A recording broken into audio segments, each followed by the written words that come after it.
Hello and welcome to the first installment of the Webisode series that talks about teaching fractions to intermediate learners.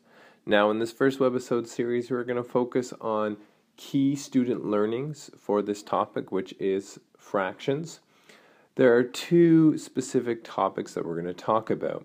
The first involves content connections, and the second is about developing the big ideas associated with fractions themselves.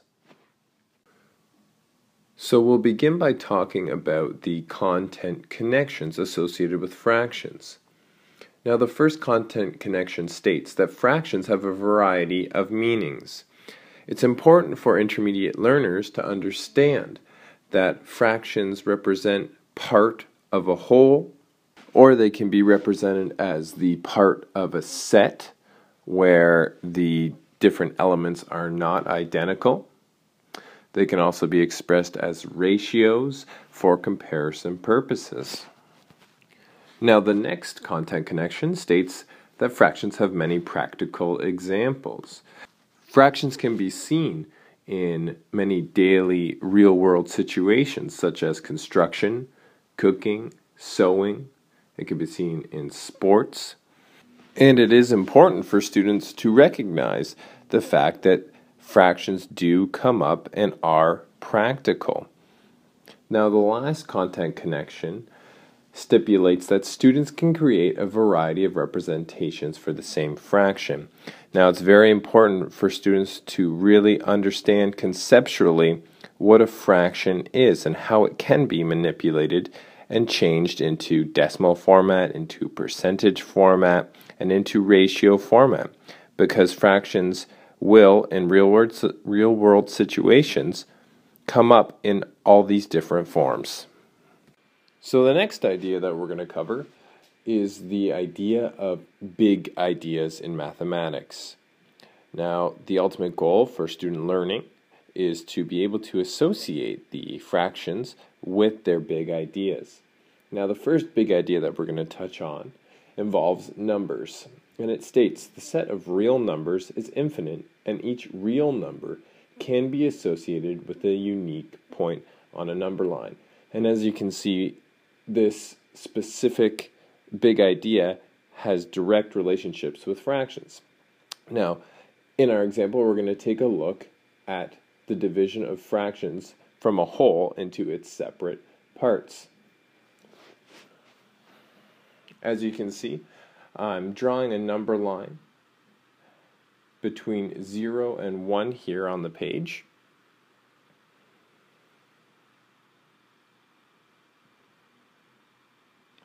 And the ultimate goal in this situation is to get students to understand that fractions can represent equal parts of a whole.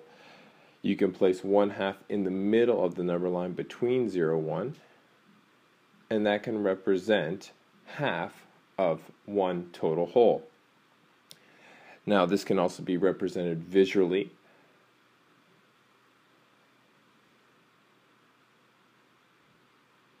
I've drawn a whole rectangle and divided it down the center into two of its components, which is what the denominator stipulates in this sense. I filled in one of the two components, accurately displaying pictorially what 1/2 represents, or what 1/2 looks like. Now, it's very important for students to really gain a grasp of this big idea. The next big idea that we're going to touch on is big idea number 3, which deals with equivalence. Now, this big idea states that any number, measure, numeric expression, or algebraic expression or equation can be represented in an infinite number of ways. Now, this again has some very practical examples that deal with fractions, specifically the notion of equivalent fractions. Fractions can be represented in a variety of ways, including percents, ratios, mixed fractions, and unequal fractions. And we want students to understand that the same fraction can be represented in many different ways. As you can see in this example, I've written down 1/2, we've written an equivalent fraction for that 1/2 as 2/4. So you can notice we multiply both the numerator and the denominator by 2. Now if you divide the numerator by the denominator, then you get a decimal number of 0.5, which conceptually, with those mathematical knowledge thinkers, such as us teachers, we understand that 0.5 also represents 50%. But we want students to be able to explore and engage in this material so that way they can make their own connections for themselves.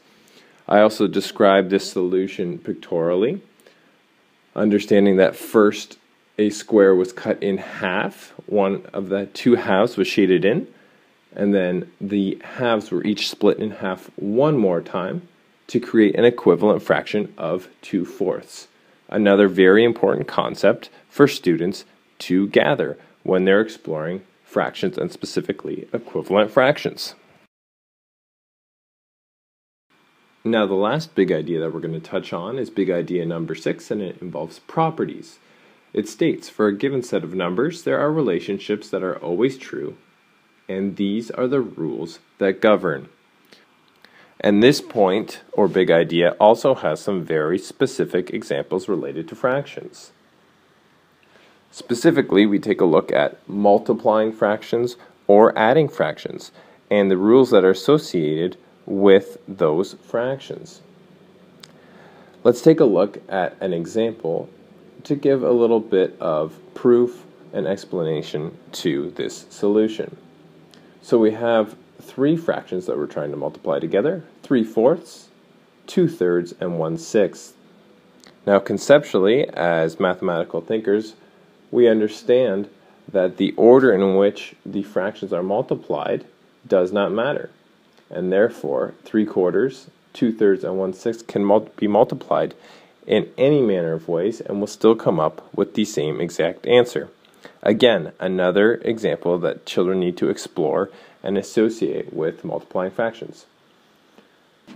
Now the same can be said for adding fractions.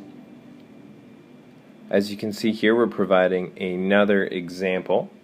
We have 1/3 added to 2/4, which is then added to 1/2. Now, as long as we find a common denominator, the order in which we add these fractions up does not matter. This is a key big idea that students really need to understand, but also need to explore in order to truly understand that concept.